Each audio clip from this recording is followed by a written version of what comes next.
Are you ready to blow your audience away with a great experience? Well, listen up. You've come to the right place. Grab your notepad and sit back. The show is ready to begin. Welcome to the Chris Rissy Podcast, where small business owners and entrepreneurs get first-hand tips and insight on creating ultimate personal experiences. Let's get this show on the road. Hey, this is Chris Rissy, and welcome back to another episode of the Chris Rissy Podcast. This is episode 13, and I've got a good one. I've got another interview for you, and on this interview, I've got somebody who's very much like me. So much we've got a lot in common. But he has been an author and a podcaster for quite a while, so he's got that on me. But for you tuning in, just want to let you know I appreciate that you're tuning in very much. And the guy I've got on the episode today is by the name of Kevin Jordan. And he's got a lot to share, especially to small business owners, about your marketing and why you need to have a plan to it. So in this episode, Kevin shares his story of how he became the marketing consultant and how he utilized his story, the things he learned, the experiences he had to make it into a business for small business owners and their marketing. So, all right. Well, before you listen, make sure to head over to chrisrissy.com/EP13. All of the show notes are available there, as well as any of the websites or links that are mentioned in the episode. You can get them right there, so you don't have to worry about writing anything down. Just head over to chrisrissy.com/EP13. All right, so here we go. This is Kevin Jordan and I talking about small business and making sure you have a plan for your marketing. Hey, Kevin, welcome to the show. How are you today? Doing great, Chris. Happy to be here. Well, good. So you and I are very much alike, as when we are both marketers. We both own marketing companies, and we've both had have had a history of doing business online, doing the whole online business thing. I'm doing quotes with my fingers if you can't see them. But so I want to show people a little more about how much we've had in common. You and I are both from Indiana, which we found out when we first started talking. Yep. Both of us went to Purdue University, so we're both Boilers. Boiler up. Yep. You, though, now live in Virginia and Farmville, to be specific. I have played the game Farmville. I think the game is a lot more exciting than the actual town. Well, I haven't played it for a while, so I think the excitement's gone down. Maybe Farmville, Virginia has gone back up in popularity compared to the game. Maybe. Oh, yeah. I know they have way more stuff in the Farmville game than we have here. We used to have a sweet shop like they had in the game, but that closed. Oh, okay. So. Well, it's small town America, and I mean that's where I came from too. You and I are both in B&I. So that's very important, that business networking international. And then let's do, kind of go into some things that make you stand out. You are a duct tape marketing consultant. You are also the author of Local Lead Generation. And you also do a podcast. I guess we have that in common. So obviously, you're here on my show today, and I've been on yours, but you have the Marketing Minute podcast. So, did I cover a lot of things there? And probably left out a lot of the behind. You had all the main points. The main points. Well, good. Okay, so yeah, Kevin, I've kind of told everybody what you've done, those main things up till now. Why don't you share with us, some background about how you got there, how your businesses came to be? Well, I do not have a background in marketing, and I think that's something that really, even among other marketing professionals and other business owners, makes me stand out and gives me a little bit of a unique story. I actually went to Purdue University not for business or for marketing or anything like that. I was in their aviation program. I trained to become a commercial airline pilot, which is, by the way, a little bit of an aside. It's a very interesting college experience because you're going to school with people who will say, being their English class and their, math class, and here you are doing a cross-country flight to Champaign, Illinois, and then 2 hours later you're sitting in, just another class with regular college students. It's very strange. I actually had a roommate who was doing that too. He was studying to be a pilot. So no, that's cool. I don't know what happened to him. He probably flew away. Flew off into the sunset. Exactly. Well, continue. I actually graduated from Purdue in 2003. So this was 2 years after the airline industry tanked after the attacks of September 11th, 2001. And combined with that, the sort of slowdown of the economy and the fact that the FAA raised the retirement age, the mandatory retirement age for commercial airline pilots from 60 to 65 right around that time. Those three factors combined for this perfect storm of really, really terrible conditions for the airline industry. Basically, entry-level jobs that you were supposed to hold for maybe a year, year and a half, two at the most. People were stuck in those for years and years. And that's pretty much what happened to me. I was a first officer at a regional airline for 6 years, which, people think airline pilots are making all kinds of great money and have these glamorous lifestyles. It's, it can be true in very rare circumstances, increasingly rare circumstances, after many years in the industry. But the entry-level jobs are, they have terrible schedules, pay is not good, and the union labor relations are terrible. So, or the union management relations, I should say, are terrible. So after 6 years in the airline industry, I was ready to get out, and I started a e-commerce business on the side while I was working at the airline. Basically, I won't go into too many details, but I was doing online GPS rentals for handheld GPS units and car GPS units and things like that. Oh, okay. For geocaching and whatnot. So that got going, but I wasn't making a whole lot of money, not enough to entirely support myself. So I went ahead and just took the dive and left the airlines, even though I didn't really know what was going to come next. I worked some odd jobs on the side while I still tried to get the e-commerce business going full time. And eventually I realized that I wasn't happy. Even if that e-commerce business did take off the way I wanted it to, I didn't like it. I was basically a shipper and receiver, and it just wasn't fun work. My real passion was helping people and teaching. I had started out my aviation career as a flight instructor, and that's something that, even though the pay was even worse than being a first officer, I really got a lot of fulfillment out of it because I was helping just regular people fulfill their dreams of learning to fly. And so I wanted to kind of combine that love of teaching and helping people with what I had learned about online marketing in the e-commerce business. So I eventually started the marketing consulting company so I could help local business owners, learn and implement the tactics that I had used successfully as an e-commerce business owner to generate more business locally. And that's kind of how I got to where I am, the long, winding road. Hey, it seems like a clear path when you look back at it.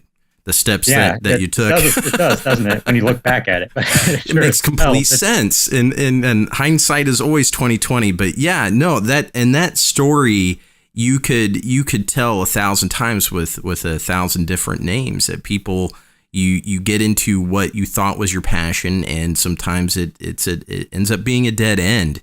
And but your passions change. You as a person change, and you develop into something new, and you find new lucrative passions that you can, continue with.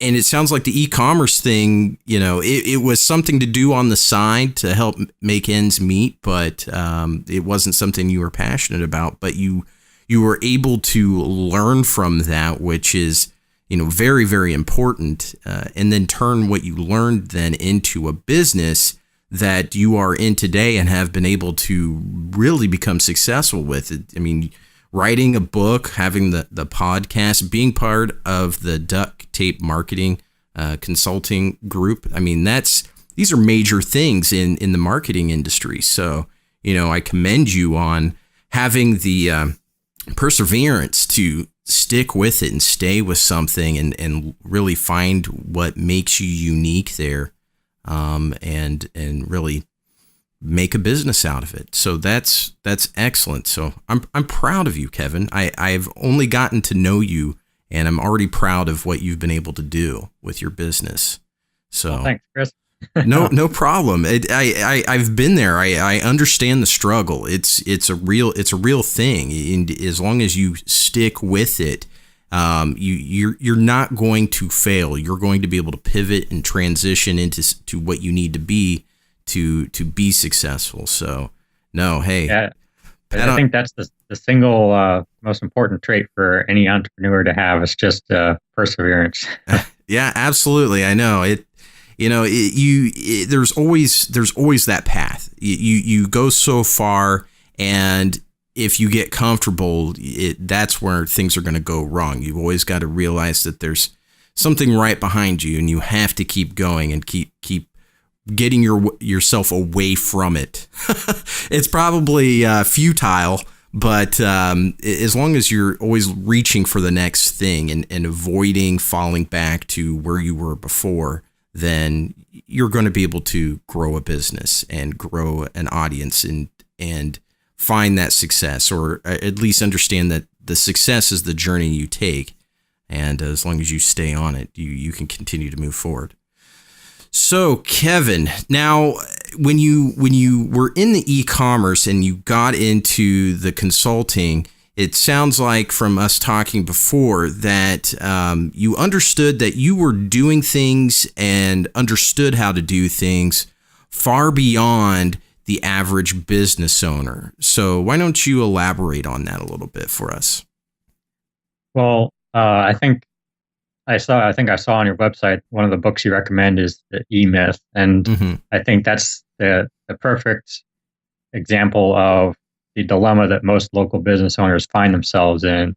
Most local business, and when I say local business, I mean businesses that are targeting their products or services to the geographic area around their location.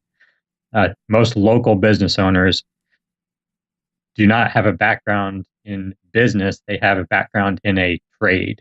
It could be a trade like you typically think of the trades like flooring or lawn care or something like that, or it could be a professional service like accounting or a law or medicine or something like that. They know a trade and a skill. They don't know how to run a business that does that thing. That's what E-Myth is all about. That's actually the great entrepreneurial myth that the book talks about. It's the fact that if you are good at doing a thing, you will also be good at running a business that does that thing. And as you know, that they're two entirely different skill sets. Oh, absolutely. Yeah, and it seems like we always learn that the hard way. Yes. And I've learned that the hard way because, marketing is also a skill, but being good at marketing doesn't necessarily translate into running a successful marketing business. I'd say that it's a lot closer correlation there because if you know how to market any kind of business, you'll probably be able to market most other kinds of businesses. And that's really one of the most important things because that obviously leads to cash flow. So thanks to the experience I had with the e-commerce business, I could help these local business owners who, were really doing quality work, but just weren't doing the marketing in a way that was ever going to work for them. I could kind of help them create a marketing system that would, sort of generate the leads they needed to survive and grow. Right, right. No, and I completely agree. The e-myth, which has been mentioned a number of times here on the podcast, and I probably talk about it daily, talking to small business owners and understanding the difference between the technician, the manager, and the visionary, and being able to transition between the three different characters, if you want to call them that, and understanding which one you need to eliminate in yourself first by bringing others into your business, eventually becoming, only the visionary, or at least that should be your goal, or bringing in the visionary so you can either be the manager or stay the technician, whatever, suits you best, but you have to understand that. So once you understand that, then again, you can move further along in your business story, if we want to call it that, where you can then continue to grow and evolve. You have your own personal development as well as professional development that leads to business development. So, well, Kevin, you're talking about still things where we've got small business owners. We understand that, we can't do everything, and we can't do everything well. And being in the trades or being that technician, we can do that well, but we don't necessarily run a business well, and we don't necessarily market our businesses well. What has been the challenge for you in your business with, bringing new people into your business? Have you had to help people understand that maybe they're not so great at marketing, or is that pretty crystal clear for them and they just kind of fall right into your lap saying, Kevin, please help me in my business? I think it's been a little bit of a mix. And I think that the challenge that I have is convincing small business owners that marketing needs to be a system. There's a lot of marketing people out there selling tactics.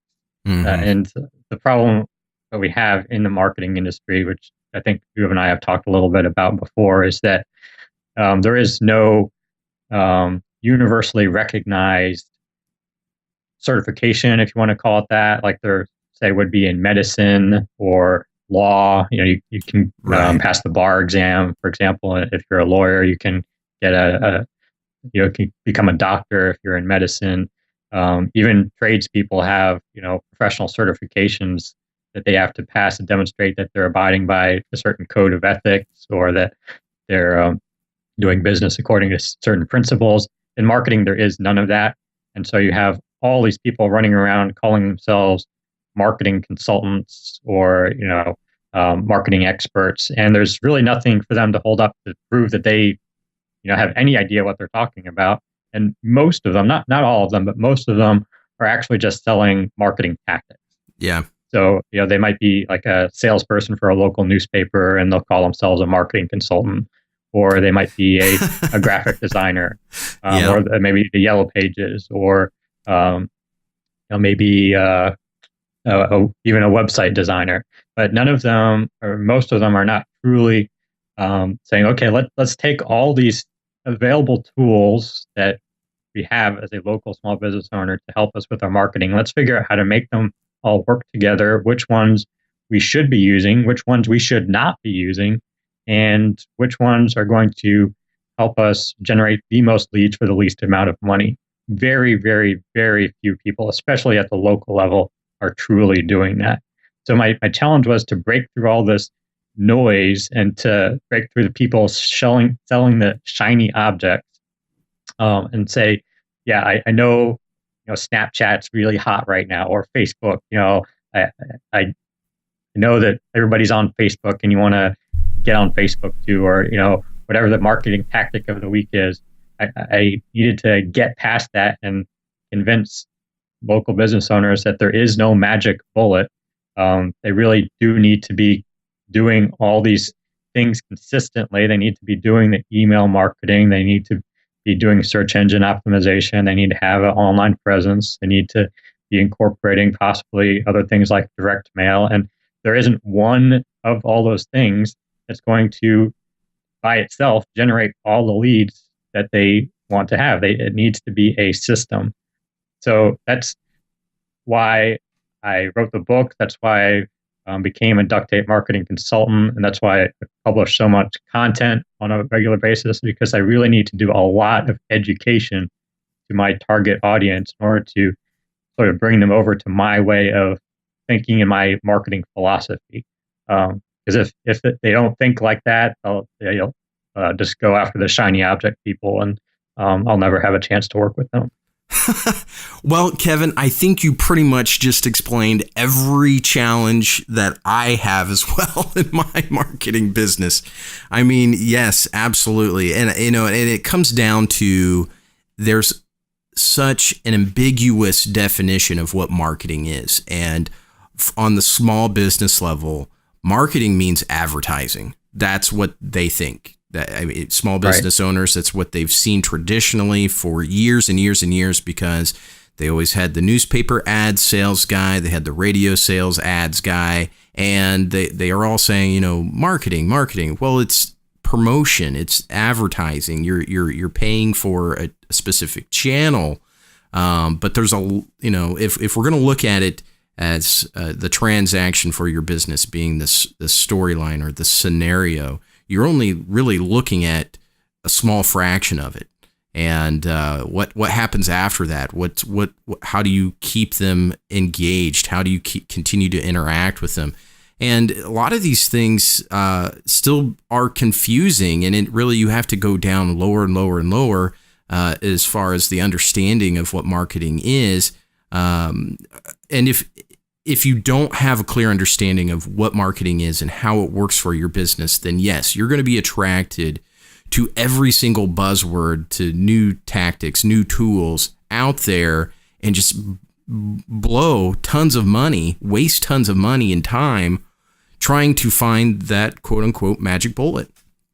And unfortunately, it seems like, and you probably have the same problem, but in my business, we usually have people come to us after they've been burned and burned and burned.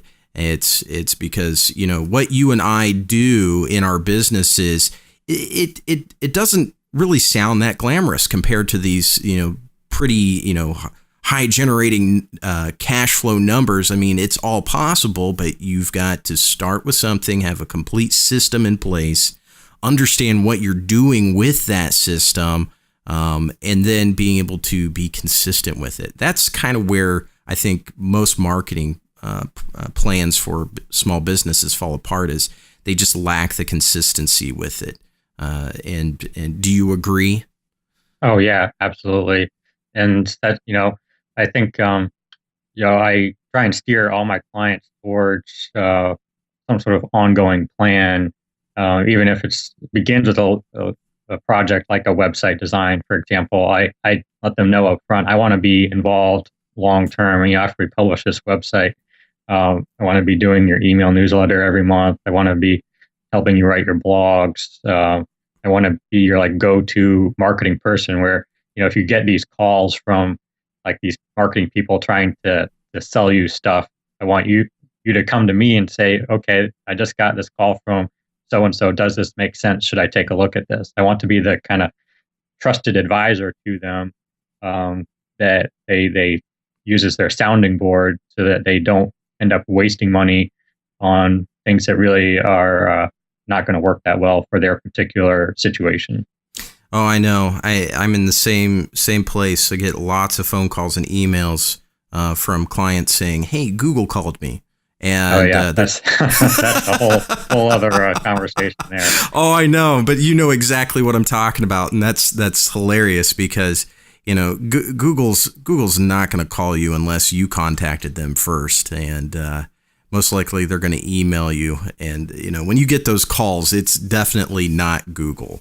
That's the sad thing, is I can only imagine how many small business owners are being taken advantage of by that. So, but yeah, that's a completely different conversation. So, well, Kevin, so we know that you're the expert marketer and you're helping with small business owners. Why don't you kind of paint the picture of the experience you want to create? You have Red Point Marketing Consultants. That's the name of your company. what does Redpoint do? How do you bring people into your business, into your services?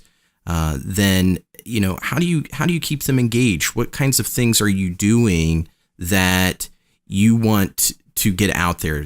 I mean, we talked a little bit about the education. Put some legs on it. Show us. Well, I guess I'll start with where the name of my company comes from, because that's a little bit of a interesting story right there, and nobody really ever asked about it, but it actually kind of speaks to the experience I want to give to my customers. The term actually comes from the world of rock climbing. I got into climbing while I was with the airlines, and actually kind of went fairly deep into it. I never did any crazy first ascents or anything, but I got into some traditional rock climbing. There's basically two schools of climbing: the sport climbing and the trad climbing, which is where you place fixed gear as you climb, and there's no bolted, pre-bolted holds for you to clip into. So the term Redpoint is used in the sport of climbing to refer to a situation where someone goes from the bottom of a route to the top of a route for the first time without falling. A lot of climbers, especially when they're trying to climb harder routes, will practice the route a number of times and practice the difficult parts of the route, and they'll take many falls in the course of doing so. And the first time they do it without falling, all in one ascent, and not only not falling, but also not resting on the rope or using any kind of support other than their own muscles. That's called the red point. And so I named my business that because what I want to create for my customers is this situation where they can move past all the trial and error, most of it anyway, and skip all the expense of figuring out what works and what doesn't work on their own, and just using my experience and my knowledge of marketing to do that for them, so that they can go right to the part where they climb to the top of their game without taking all the falls. And so the way that I help them do that is by creating that marketing system for them. And really, a lot of times it just comes down to letting them free up their time to do what they do best, and not have to worry about what's going on with their website and what's going on with their social media platforms, and not having to figure out what kind of content they need to create, and not missing any opportunities because they're not looking at the big picture and are too focused. They're too much in the weeds and in the forest. Right. That's working in the business versus working on the business. Right. Going back to the E-myth. Exactly.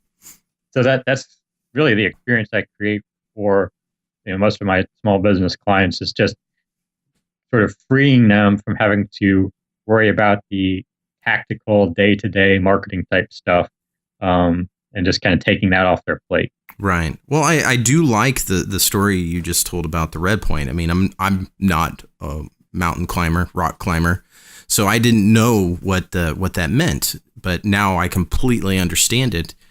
Being able to focus and complete the route without any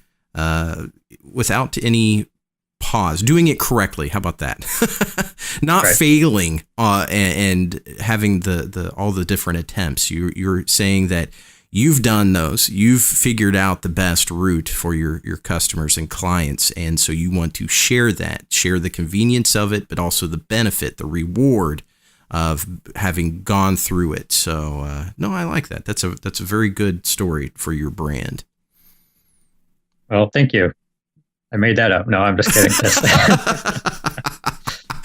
Oh, that's good though. I love the humor. Okay. Well, so cool. Did you share that with your customers and clients? No, actually, I probably should, but it's the kind of thing that most people just kind of assume that it sort of signifies power and precision, and that's kind of the image I want to project, especially with the logo and the red dot, like the bullseye. Mm-hmm. So I'm okay with that interpretation of it too. But for a select few who are familiar with climbing, as soon as they see that term, they're like, oh, right, you work in like with outdoor industry clients or something like that. They kind of assume because of their background with that term that when they see it, that's what I'm doing. But that's actually not the case. Well, I'll share a quick story of my own. My company's name is Mediaryte, and I named it that way. It's actually Mediaryte, media, because we did digital media for marketing purposes, but we did it right. And because it was digital, I spelled right with RYTE. But it wasn't for a couple years after I had started the business that I was moving bank accounts from one bank to another bank, and talking to the representative there. She asked me the name of my business, and I said Mediaryte, and she says, "Oh, like that thing that falls from the sky." And at that moment, I literally had a video montage go through my head of how I completely missed this branding opportunity and how now it was all coming together. And it was just that epiphany. And ever since then, we've been Mediaryte Small Business Huge Impact. And it's about, doing things right to get the biggest return from it. So I like that. Yeah. I mean, we can always still be Mediaryte. We do media correctly, but I really like the meteor theme now so much more.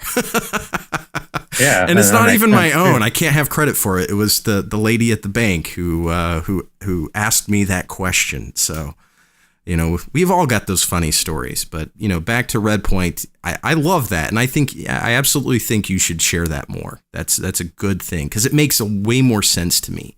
And that's something that small business owners can probably relate to because small business owners, we understand that struggle. You and we've talked about that. So, that's something definitely that I can relate to and makes you make a lot of sense about what you're doing. So. All right. Well, I'll put that on the list of things. on the ever-growing list of things to do. Yeah, I know that well. Okay, well, so Kevin, let's keep moving on here. You've shared your story of how your business came to be, the things that you're doing for your customers, the challenges that you've had in there. But let's talk about some of the successes that you've had. I mean, I mentioned that you've got your own podcast. We know that you're an author. We know you're part of Duct Tape Marketing. Tell us a little bit more of that story, how that all came up to be. Well, that's actually the exact opposite order from what it happened, from the order that it happened in. So I'll start with the duct tape marketing, because that's really when my business started to take off. And this was about 3 years ago. John Jantz, the author of Duct Tape Marketing and creator of Duct Tape Marketing System, actually came to speak at an event that the local Small Business Development Center was having in Farmville. I don't know how he found his way to Farmville, and to this day, I think that some divine force of the universe put him in this place, and that's in my path. There you go. It was meant to be. For the purpose of communicating to me. But I had recently, I think, read one of his books, and I got to meet him briefly after he spoke, and he signed my book, and I was like, "Oh, right, this is great. I got John Jantz to sign my book," and I thought that's the last communication I would ever have with him. But then I found out about this network of consultants that he had that you could join that offered a certification and sort of a seal of approval. And I had already run into this problem where I was trying to differentiate myself from all these other, so-called marketing consultants and find something that I could point to that proved I was doing more than what they were doing. And I think that's when the light bulb went on for me, and I said, aha, this is the missing piece. And then, of course, there's all the tools and support and the community that they provide. So I immediately knew that's exactly what I needed. So I joined the network. That ended up leading to the opportunity last year to write a book with 4 other duct tape marketing consultants, which we call the Small Business Owner's Guide to Local Lead Generation. I also started the podcast around that time, actually a year and a half ago. And the book and the podcast kind of complemented each other and used one to promote the other and vice versa. And both of those things just opened so many doors for me, and just allowed me to get more speaking opportunities, and everything kind of feeds off of each other, right? So Right. when you want to be considered a expert in your niche, whatever your niche is, marketing or whatever, you kind of have to start acting like the expert first in order to get people to view you as the expert. I think it's been called the act as if principle, in fact. And so if you want to be an authority, it's not like you first become an authority and then you write a book and then you start doing speaking and then you start a podcast. It's exactly the opposite. First, you start the podcast, write the book, and start doing speaking, and then people start to see you as an authority. So, Absolutely. Yeah. So that's basically exactly what's been happening to me. And, the doors just keep opening the more publishing I do and the more content I put out there. In fact, my book, just last week, actually, it won an award from smallbusinesstrends.com in the marketing category as Marketing Book of the Year for 2015. So, well, congratulations. That's quite an accomplishment. Well, thank you very much. And I actually think you're the ones who voted for it. So there you go. Thanks for helping me out with that. I did go put my vote in for it. So I'm glad you won. That's awesome. Yeah. So, and then that'll open more doors for me, because now I can say, hey, I wrote the Marketing Book of the Year for 2015. And that will lead to, so it just kind of builds momentum. And, one thing leads to another. Right. Well, an achievement, it certainly helps you personally as well. I mean, it's you've got satisfaction in knowing that the path that you're going on with your business and for yourself, you're making a difference. You're connecting. People are paying attention to what you're doing, and you feel like you are making a contribution to your audience. So, when you can get those awards, that matters to your audience, but it matters to you to go on to do the next thing. Because, if it doesn't, what would happen if you didn't win that award? I mean, would you, it does make an impact on you personally. Do you agree? Oh yeah. Yeah, absolutely. And especially, I'm getting ready to move to a new part of Virginia, about 2.5 hours west of where I live now. It's a community where I have a few connections, but I don't really know anybody. And having something like that in my back pocket will really make a big difference. When I, for example, go join the chamber there and trying to get some speaking opportunities, being able to say, hey, I wrote the Marketing Book of the Year for 2015. How about letting me, speak at your chamber or something like that? It's been referred to in one book I read recently. It was referred to as your VIP statement. Yeah. And it's basically just saying, whatever you're doing in business, you need to create the one thing that you can point to quickly that's like that distinguishes you as somebody worthy of someone's time and attention. Yeah. And for me, it's like the book or the podcast, or someone else in business. It might be some sort of professional achievement that they've accomplished, or for someone like a BNI member, it might be the fact that they're just a BNI member or in leadership in their BNI chapter. So it could be just about anything, but you want to have something like that in your pocket. Right. And you keep working on it, because let's go back to the core here. To me, it's content marketing. This is your content marketing. You produced your podcast and your book to become authoritative, but to also market your services, to show people this is what you need to be doing, and this is how we can help you do it. Is that correct? Right. Yes. Yeah.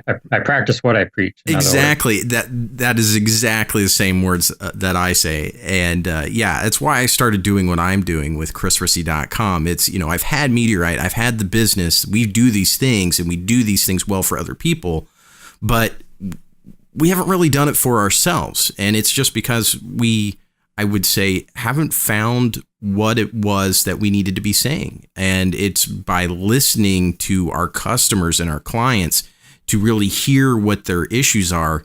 We can provide services and new products all day long, but unless people know how to use them and use them effectively or understand the value that they have for their business, they're just going to be forgotten or completely looked over.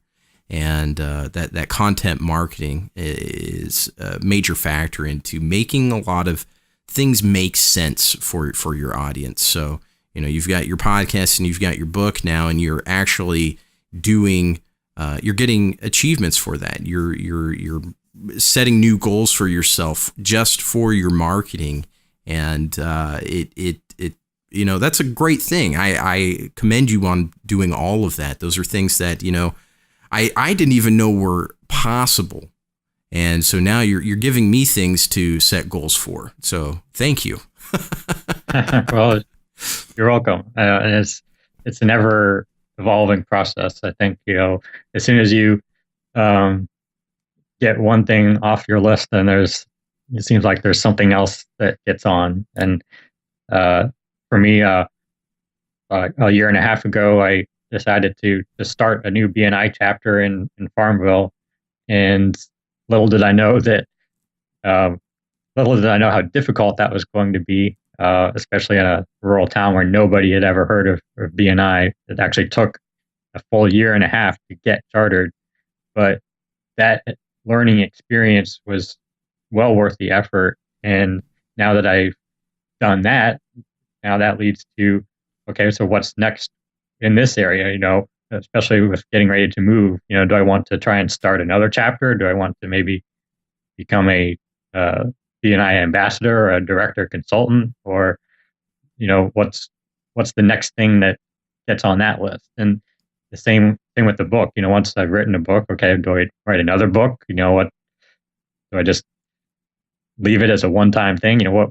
What's next in that area? So with each thing that you do, there's always a what's next, hanging over your head. In essence, it sounds like Kevin's looking for the next mountain to climb.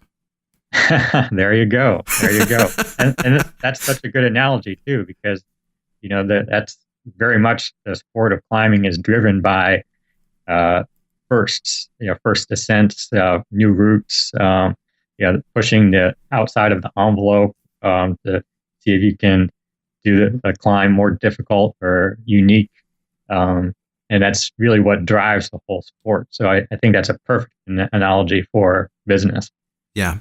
And to go along with that, it being about the firsts, somebody else might have done it before you, but it's something that you haven't done yet. It will be your first.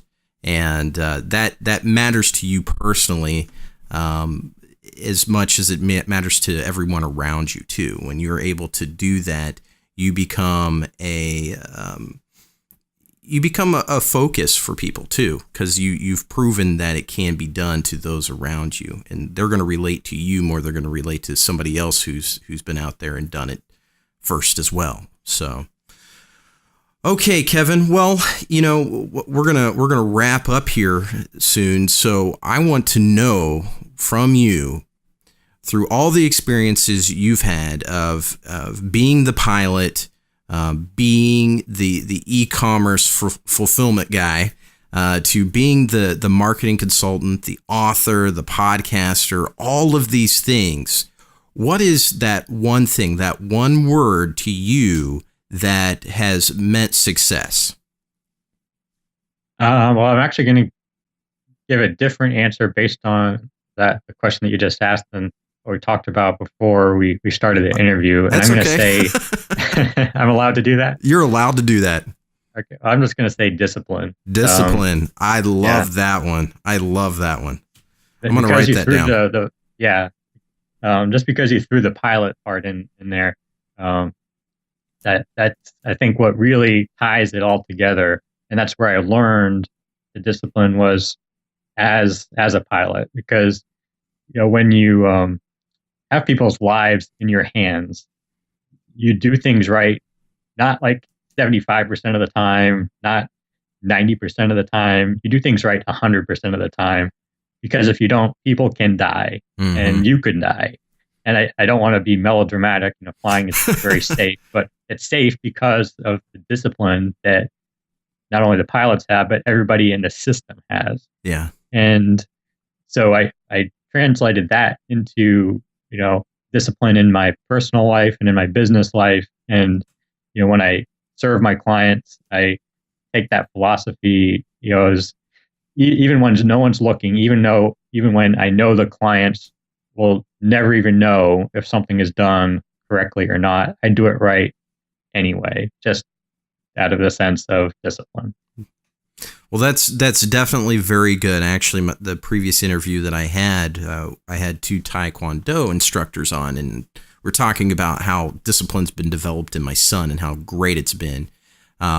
Discipline is so important for small business owners because, when you are that small business owner, when you're that entrepreneur, and especially when you're by yourself, you're a solopreneur, it's completely up to you. And if you're easily distracted by things and are, focusing on the wrong things, then you're going to have a lot of challenges that are unnecessary. But if you can have the discipline, the focus, the clarity, in order to move forward with your business, then you're going to be successful in every way possible. So I love discipline. Discipline is tough to come by. I mean, there's, again, so many distractions. I'm not the most disciplined business owner. I'm not, but I do work on that, with time management, systems, processes that I put in place. And I know our listeners are the same way. There's things they want to get done, but having priorities, that task list that is way too long. It just goes on. But again, when you come down to discipline and you can prioritize and focus, you're going to move forward. You're going to get it. You're going to get it done. So, well, Kevin, it was a blast to have you on here. I really enjoyed you sharing your story here and what your business does. You and I have a lot in common, and that was great to let people know how you and I actually met. You had posted an article on the Duct Tape Marketing website, and I had left a comment, and it was about BNI. Yep. And so I had recently become the education coordinator in my networking group, and you were talking about all of the basics of being a good networker. Am I right? Yep. I think it was called 5 ways to use local networking groups to grow your business or something like that. And yes, I've enjoyed understanding that and utilizing that for my business, as well as many of my clients who are BNI members. So, business networking is very vital, especially at the local level. But yeah, so that's that you responded to me. We talked about podcasts, and then here we are. You're on my podcast and I was on yours. So, building relationships, you gotta start by just starting a conversation, even if it's on a blog. And so it's a beautiful thing. It's a beautiful thing. And so, well, Kevin, I want to quickly let you tell everyone where they can find more information about Redpoint, about Kevin, about your book. Why don't you go ahead and start telling us where we can find all these things? So my website is redpointmarketingconsultants.com. That's where you can find out everything there is to know about me. My podcast is the Small Business Marketing Minute. You can find it on iTunes and Stitcher Radio. And my book is The Small Business Owner's Guide to Local Lead Generation. You can find that on Amazon, or we also have a website for the book, which is localleadgenbook.com. Okay, well, we'll definitely link to those on the podcast episode show notes, so it'll be easy to find you. And you are episode 13, so that would be chrisrissy.com/EP13. All right, lucky number 13. There you go, lucky number 13. I honestly think 13 is a lucky number. That wasn't an evil laugh. That was just me being contradictory to most people thinking that 13 is an unlucky number. But there you go, lucky 13. I didn't even think about think about that. So, but Kevin, thank you so much for being on. Do you have any last words of wisdom from a small business marketer? Nope. Just get out there and do what you do. There you go. You got to do, and there's no such thing as a perfect world. You just got to take action. All right. Well, that is the end of a great interview with Kevin Jordan. Make sure to head over to chrisrissy.com/EP13 to get all the show notes as well as the links to Kevin's websites and his book. So if you haven't already, when you're over there at chrisrissy.com, make sure to subscribe. And if you are on Twitter, make sure to follow me, send me a tweet or a direct message, whatever floats your boat. And I'm going to message you back, okay? I'm about the relationship building, about making the connections, and having conversations. That's how I met Kevin. I met him, and you heard it was on a blog, and that's where it starts. So anyways, that's the end of today's episode. And as always, be the experience, master your business, and I'll talk to you next time. You just listened to the Chris Rissy Podcast. Get past podcast episodes and more. Visit chrisrissy.com. Be the experience. Master your business.